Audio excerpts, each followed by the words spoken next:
বেগুন দিয়ে আমরা অনেক রকমের মজার মজার রেসিপি খেয়েছি, তবে সবাইকে বলবো আর একবার আমার এই রেসিপিটি ফলো করে একবার খেয়ে দেখবেন। বেগুন যারা খেতে পছন্দ করে না তারাও এই বেগুন খেতে ভালোবাসবে। নমস্কার বন্ধুরা, জয়ের রান্নাঘরে সবাইকে আমন্ত্রণ জানিয়ে আজ নিয়ে চলে এসেছি বেগুনের কাটলেট রেসিপি। তাহলে চলে যাই মূল রেসিপিতে। এখানে আমি বেগুনের ভিতরটা এভাবে 4 কোনা করে কেটে নিয়েছি। এবার আমি একটা মশলা তৈরি করে নেব। শুরুতে দিয়ে দিলাম পেঁয়াজ বাটা, রসুন বাটা, আর দিয়ে দেব জিরা বাটা আর ধনিয়া বাটা। আপনারা চাইলে আদা বাটাও দিতে পারেন, তবে আমার ঘরে আদাটা ছিল না তাই আমি দিতে পারিনি।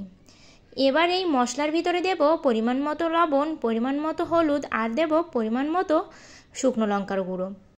আর আমরা তো অনেক ধরনেরই কাটলেট খেয়েছি, তবে বেগুনের এই কাটলেট যদি আপনি বানিয়ে খাওয়ান কেউ বুঝতেই পারবে না এটা কি খাচ্ছে। মানে এতটা মজা হয়েছিল, সত্যিই বলবো আপনারা অবশ্যই বাড়িতে বানিয়ে খাবেন। এবার দিয়ে দিলাম এখানে 2 চামচ চাট মশলা, আর এই চাট মশলাটাও কিন্তু আমার বানানো। আর এই রেসিপিটা আপনারা অবশ্যই আমার চ্যানেল থেকে দেখে আসতে পারেন। এবার আমি এই মশলার ভিতরে এই বেগুনগুলো দিয়ে দিলাম।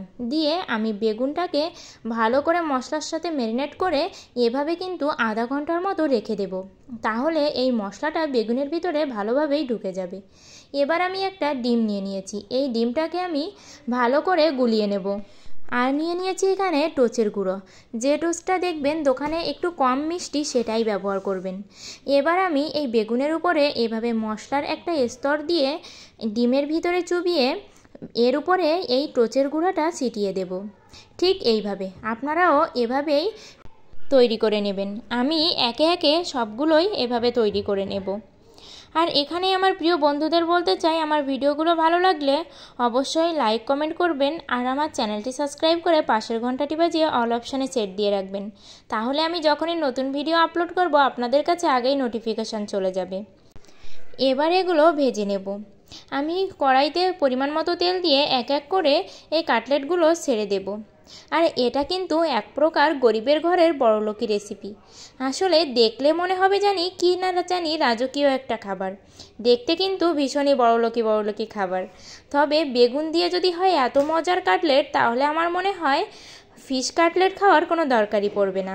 আর আপনারা বানিয়ে খেয়ে দেখবেন, আমার খাওয়া ফিশ কাটলেটের থেকে কিন্তু আমার কাছে এই বেগুনেরটাই বেশি মজা লেগেছিল। আর এই রমজানের সময় ইফতারে এরকম খাবার কিন্তু রাখা যেতেই পারে, কারণ সবারই সামর্থ্য হয় না এরকম মাছ দিয়ে কাটলেট তৈরি করা। তাই কিন্তু সবার জন্য একটা দারুণ রেসিপি এটা। খেতে যেমন সুস্বাদু তেমনই কিন্তু দেখতেও দারুণ। এবার আমি এপাশ ওপাশ করে এরকম লাল লাল করে ভাজি করে নেব। আর একটা কথা বলি, এটাকে কিন্তু হাই হিটে ভাজবেন না, তাহলে উপর দিয়ে পড়ে যাবে আর ভেতরটা ঠিকঠাক ভাজা হবে না। এটাকে মিডিয়াম আঁচেই ভাজতে হবে। আর অনেকটা সময় ধরে ভাজতে ভাজতে এরকম লাল লাল হলেই নামিয়ে নিতে হবে। বিকালের জলখাবারে অথবা রমজানের ইফতারে যদি থাকে এমন মজার বেগুনের কাটলেট, তাহলে আর কিছুই লাগে না। এবার আপনাদের কেটে দেখাচ্ছি, দেখুন ভেতরটাতে কতটা মশলা মেখে আছে। এই ভিডিওটি ভালো লাগলে অবশ্যই লাইক কমেন্ট করে বন্ধু হয়ে পাশে থাকবেন। সবাই ভালো থাকবেন, সুস্থ থাকবেন।